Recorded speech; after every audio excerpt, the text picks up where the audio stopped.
में अगर आप गुरु को नहीं हटा पाए तो कभी परमात्मा से नहीं मिल पाएंगे। बिल्कुल, गुरु को आपको हटाना होगा। वो जिस गुरु की बात कर रहे हैं वो गुरु वो है जिसको आप माध्यम बना रहे हैं। आप थोड़ा समझिए, बहुत छोटा सा भेद है। जैसे कोई मुझसे सीखने आए, सीखने की श्रृंखला में एक दिन उसे मुझे हटाना ही पड़ेगा, तब वहां जा सकते।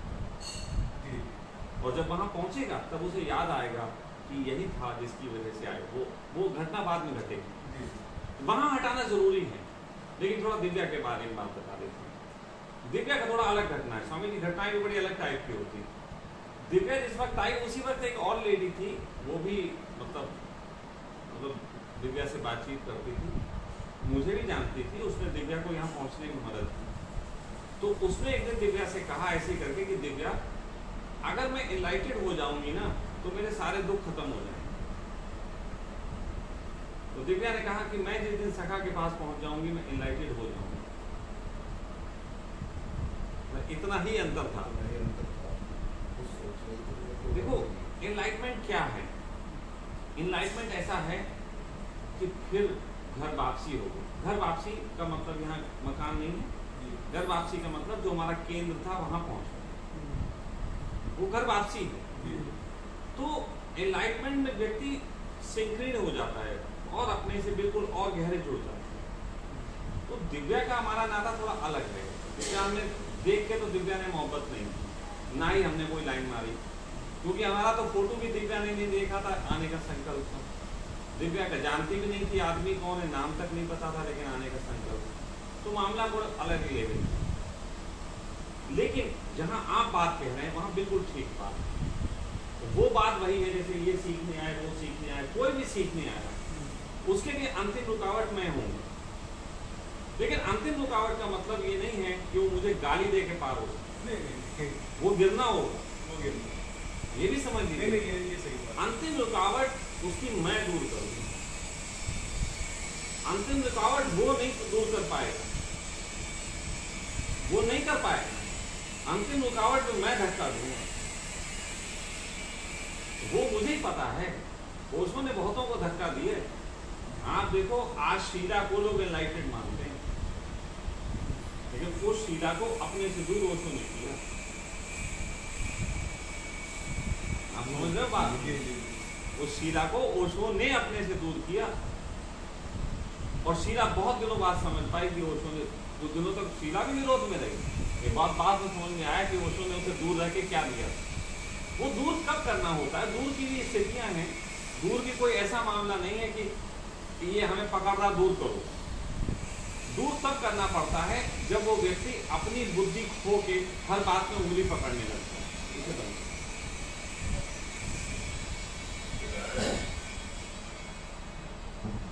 जब कोई इंसान जैसे मैं हूं, अब हर बात में आके कोई मुझसे ये पूछे, दिव्या पूछे, अरे सका ये, अब ये तो करती है हर बात को मुझे बताना, तो मुझे नहीं, मैं कहता नहीं, ये नहीं चलेगा। क्योंकि अब तुम जो है अपनी चेतना को खो रहे हो। कोई भी लड़का, कोई भी शिष्य अगर हर बात के पीछे मुझे ही, मेरे कंधे पे बंदूक चलाए कि सखा ये कहते हैं, सखा वो कहते हैं, तो मैं कहूँगा फिर तुम्हारी चेतना नहीं। मुझे, जैसे मैं कई बार एक बात कहता हूँ, स्वामी जी को पता है, मैं कई बार एक बात स्पष्ट कहता हूँ, मुझे मूर्ख बिल्कुल नहीं पसंद और यसमैन तो बिल्कुल नहीं पसंद। यसमैन नहीं चाहिए, लेकिन यसमैन नहीं चाहिए का मतलब गाली देने वाले भी नहीं चाहिए। मित्रवत बात करो, यसमैन की तार्किक बात होनी चाहिए। ये तार्किक बात, लॉजिकल। जैसे बात आती है कि नॉनवेज नहीं खाना, मैं कहता हूँ लॉजिक बताओ ना, क्यों नहीं खाना। अब लॉजिक है नहीं लोगों के पास। लॉजिक ये, वो तो नहीं, धर्म ये कहता है। अरे भाई वो कोई बात हुई? या वो कहता है, धर्म कहता है खाओ इसलिए खा रहे हैं, वो भी बात गलत है। दोनों गलत है। अगर नियम के तहत ना खाना गलत है तो नियम के तहत खाना भी गलत है। मैं तो कहता हूँ मेरे सामने आप 2 साल का बच्चा लाइए, मैं बता दूंगा कि कौन सम्मोहित है अपने धर्म से, कौन नहीं। हिंदू के बच्चे के हाथ में रखो प्रसाद कह के, वो ऐसे माथे लगा के खाएगा। और मुसलमान के बच्चे से इतना ही पूछना होगा, अब्बा बोटी लाए या नहीं। अगर वो मुस्लिम का बच्चा है, वो या तो हाँ बोलेगा या ना बोलेगा, और हिंदू का होगा तो कहेगा हाँ, क्योंकि वो कल्चर में आ गई। तो जो चीज कल्चर में आ गई, कल्चर का मतलब होता है कि हमने उसमें अपना दे दिया, हमने उस पेड़ में अपना डाल दिया, दिस इज कल्चर। गुरु जो है तुम्हें कल्चर से मुक्त करता है। वो कहता है मैं देखूंगा कि कहां कहां पे कल्चर है, वो कल्चर से तुम्हें मुक्त करेगा, वो दूर करेगा, वो तुम्हें अलग करेगा। वो कहेगा तुम्हारा अपना एक व्यक्तित्व है, वो निखारो। जो समाज ने दिया, जो घर परिवार ने दिया, जो मित्रों ने दिया, जो किताबों में दिया, वो अलग है। और उसे हटाने की प्रक्रिया में फिर होगा ये कि कल्चर की आदत के कारण तुम गुरु को रख लोगे वहां, फिर गुरु अपने को हटाएगा। वो ढंग थोड़ा होते तो गुरु के लिए पीड़ादायक है, लेकिन करता है। मैंने भी अपनी जिंदगी में कुछ लोगों को ऐसे धक्के दिए हैं या बहुत हो गया हट जाओ, और वो दिल से नहीं दिए। क्योंकि देखो आप एक बात ध्यान रखना, ओशो के अंदर दो हैं, बुद्ध के अंदर दो हैं। ओशो के अंदर एक तो है रजनीश चंद्र मोहन और एक है ओशो। बुद्ध के अंदर एक तो है सिद्धार्थ और एक है, मेरे अंदर एक तो है सखा और एक है शशांक। शशांक कभी नहीं चाहता किसी को दूर करना, लेकिन सखा को अगर लगे कि एक आदमी की चेतना मर जाएगी मेरे संग रहने में, तो मैं दूर करके भी उसकी चेतना बचाऊंगा, है ना।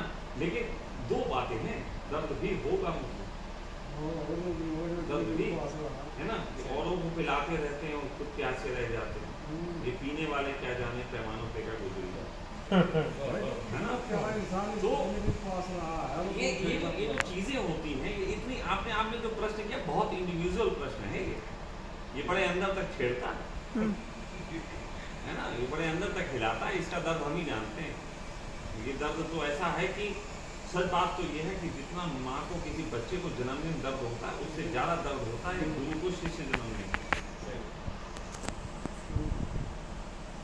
शिष्य का मतलब नहीं है कानों से सुन ले, शिष्य का मतलब नहीं है कि कहे का मान ले। ये बिल्कुल जिस तरीके से बात कही जाती है कि एक कमल है कीचड़ में फलता है, उसी तरीके से स्वामी जी गुरु के ऊपर एक शिष्य पनपता है जो थोड़ी सी वैक्यूम गुरु बना कर रखता। वैक्यूम है वो थोड़ा सा, वो वैक्यूम ही उसकी चेतना बनाएगा। अगर गुरु उसमें कल्टीवेट कर दे, अपना कल्चर कर दे, तो धर्म बनेगा। किसी भी व्यक्ति को धर्म खड़ा करना है उसका अलग तरीका, धर्म खड़ा करने का तरीका अलग है। वो भी मैं दिखाऊंगा आपको करके, इस रजनीश क्रम में आपको वो भी दिखेगा। देखो ऐसा होता है, पहली सीढ़ी और अंतिम सीढ़ी है, सब सीढ़ी, लेकिन पहली से अंतिम कभी नहीं मिलती। कभी नहीं, जैसे नदी के दो किनारे साथ रहते हैं लेकिन कभी मिलते हैं। लेकिन पहली सीढ़ी का भी इस्तेमाल करना पड़ेगा अंतिम तक पहुंचने के लिए। भीड़ की जरूरत इसलिए है कि कुछ अच्छों तक खबर पहुंचे, और अच्छों की जरूरत इसलिए है कि उन्हें हीरा बन के और भीड़ बुलाई जा सके।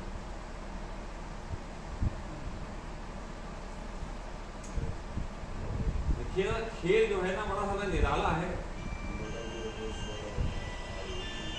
वरना सारा पता लगा कि जैसे हमें होता ना, हमसे लोगों को दिक्कत कहाँ पे होती है। मैं बड़ा आम सा रहता हूँ, बड़ा आम सा। जैसे मैं बियर के गिलास लेके फोटो खिंचा लेता हूँ, साले बियर में बाली बोलते हैं या दिव्या क्या मेरे। लेकिन इसलिए नहीं करता कि मुझे बियर पीनी है, इसलिए नहीं मुझे बदनामी लेनी है, बल्कि इसलिए करता हूँ कि कोई व्यक्ति मुझसे ये ना सोचे कि छोटा है।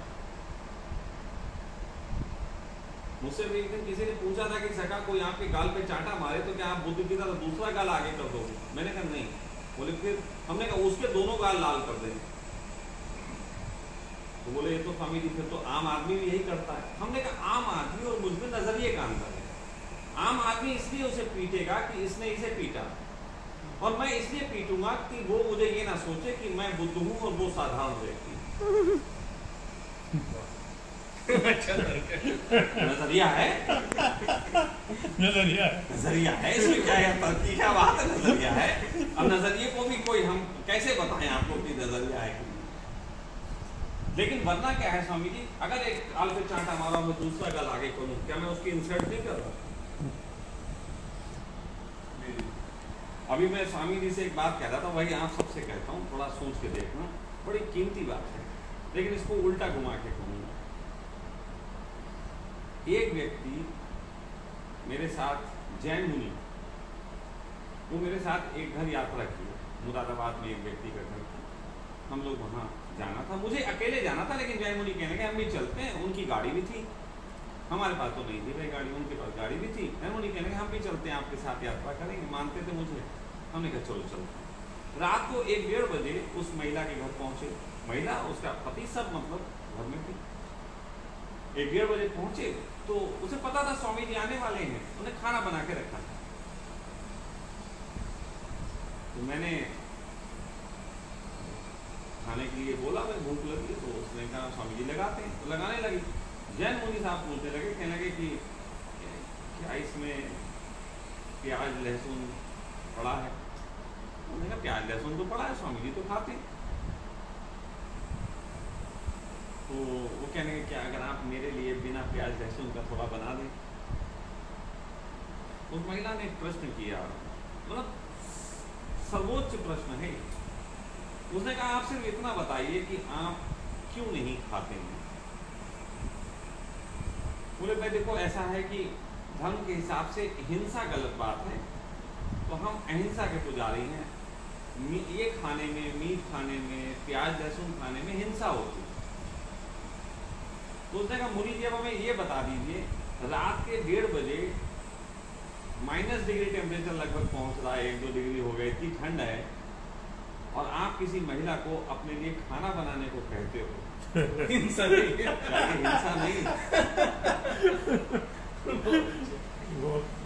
आप विश्वास मानना, आश्रम जो जगह है दिल्ली में, आश्रम में उस मुनि का आश्रम था, लग्जरी आश्रम, मैं गया हूँ, और वो मुनि 2nd पोजीशन पे वहाँ मुनि थे, करोड़ों रुपए की जमीन पे वो आश्रम। आज वो मुनि, लास्ट टाइम की सूचना है 4 साल पहले की, अब तो पता नहीं, 4 साल पहले वो मुनि अजमेर शरीफ की दरगाह पे गिटार बजाते। इस औरत की बात ने उस आदमी को मुनि हटा दिया, खत्म कर दिया। कभी इतना असर करती है, असर नहीं करती, मौके की बात नहीं। लेकिन बात ये भी है, अब इसी प्रश्न की जगह अगर नहीं उल्टा प्रश्न कर दिया जाए कि आपके घर में कोई आए, कोई हिंदू आए या जैन मुनि आए, आपको पता है कि जैन मुनि आया, क्या आप उसके सामने नॉनवेज लगाओ? बिल्कुल, प्रश्न बिल्कुल साधारण सही है, लेकिन उल्टा घूम गया। अब आ गया बात उल्टा, अब आपने कहा नहीं लगाओ, यानी कि आपने अपने व्यक्तित्व में नुकसान पहुंचा।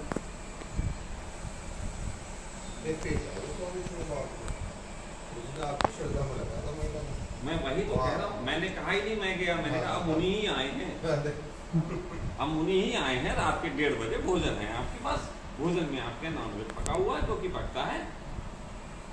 अब 2 बातें हैं, लगाते हैं तो हिंसा है, वे मुनि नहीं खाते, नहीं लगाते हैं तो झिझक है,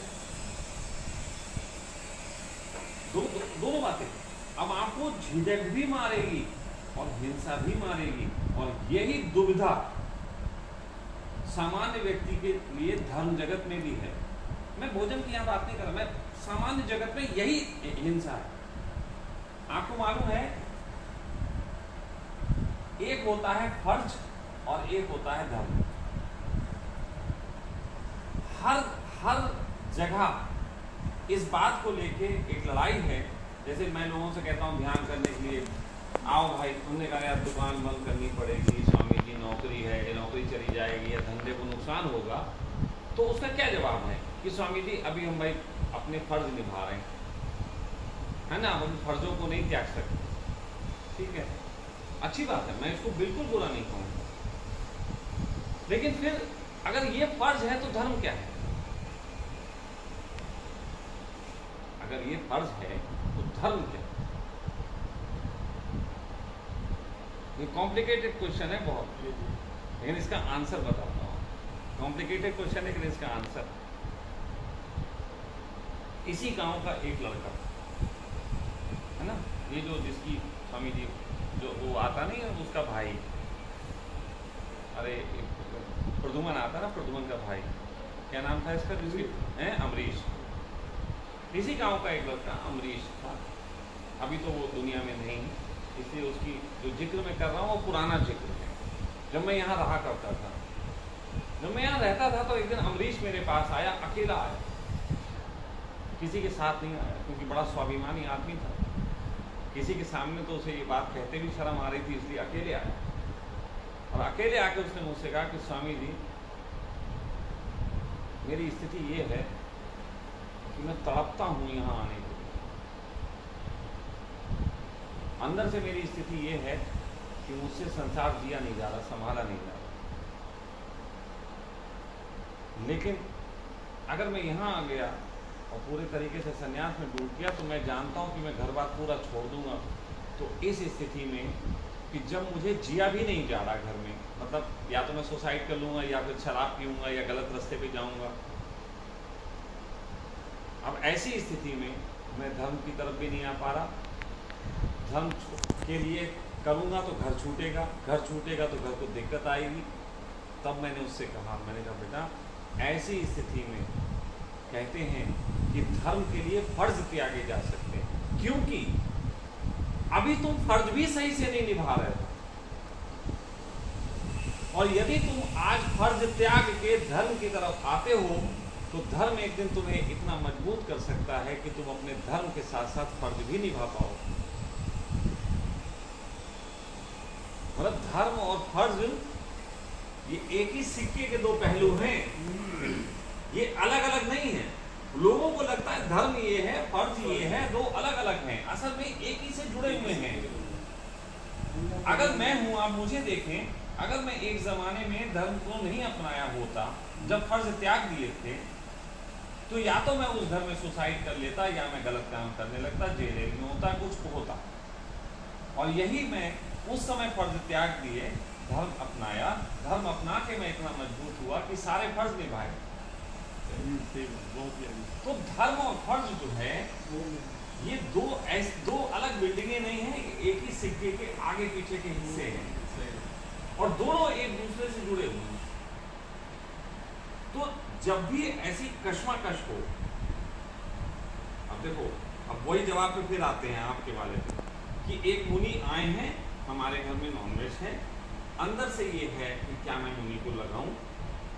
अगर मैं लगाता हूं तो मेरे अंदर से ये आ रहा है कि मैंने मुनि जी के सामने ये लगा दी, और यदि मैं नहीं लगाता हूं तो मैं अपने अतिथि के लिए भी यही सामान्य रूप से जो आपके यहाँ है प्रकट कीजिए।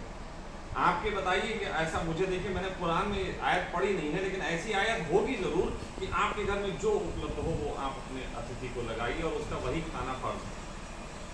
ऐसा होगा जरूर कहीं ना कहीं।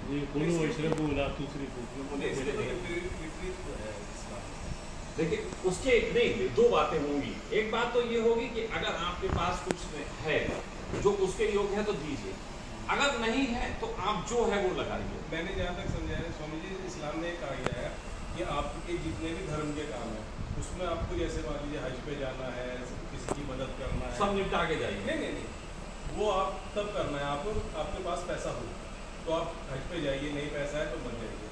आपके पास पैसा है तो आप बलि दीजिए, नहीं पैसा है मत दीजिए।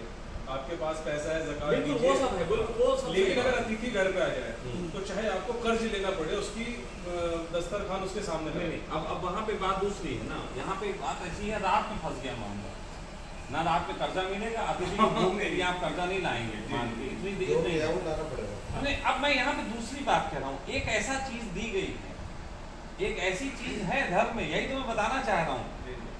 एक छोटा सा पॉइंट है जिससे ना आप गुनहगार होंगे, ना आप उसका अपमान करेंगे, और फिर तीसरा मार्ग खुल जाएगा। वो मार्ग बताता हूँ। वो मार्ग वैसे तो दोनों तरफ है।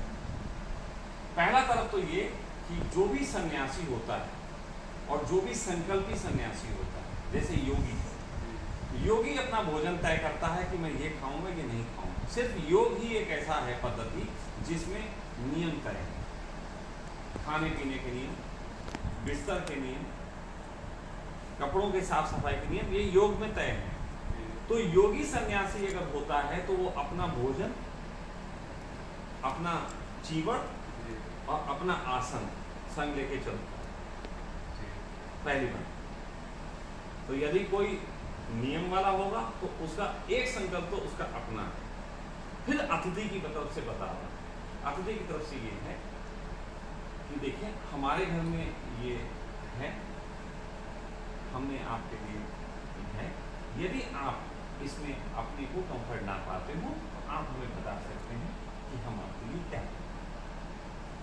इतनी सी बात, सिर्फ इतना से सारी दुविधा खत्म हो गई। दुविधा क्यों खत्म हुई? क्योंकि सिक्के का ये पहलू और ये पहलू हमने जोड़ दिया। अगर हम सिक्के को ऐसा करके देखते हैं कि ये पहलू अलग है, ये पहलू अलग है, तो जीवन में कभी मुक्ति नहीं। लेकिन ऐसे देखते हैं तो जोड़ने के लिए सिर्फ ये करना पड़ता है, यही। आप किसी भी जगह जहां झिझक रहे हो, जैसे एक ने कहा, मैं ऐसे बिल्कुल हट के बात बताता हूँ, एक ने कहा कि मेरी पत्नी से मुझे ये कहना है कि मेरे किसी और से अफेयर हो गया, मैं कैसे कहूँ? नहीं बताता हूँ तो गुनहगार लगती है, और बता देता हूँ तो भी गुनहगार हो जाता हूँ। बड़ा सिंपल तरीका है।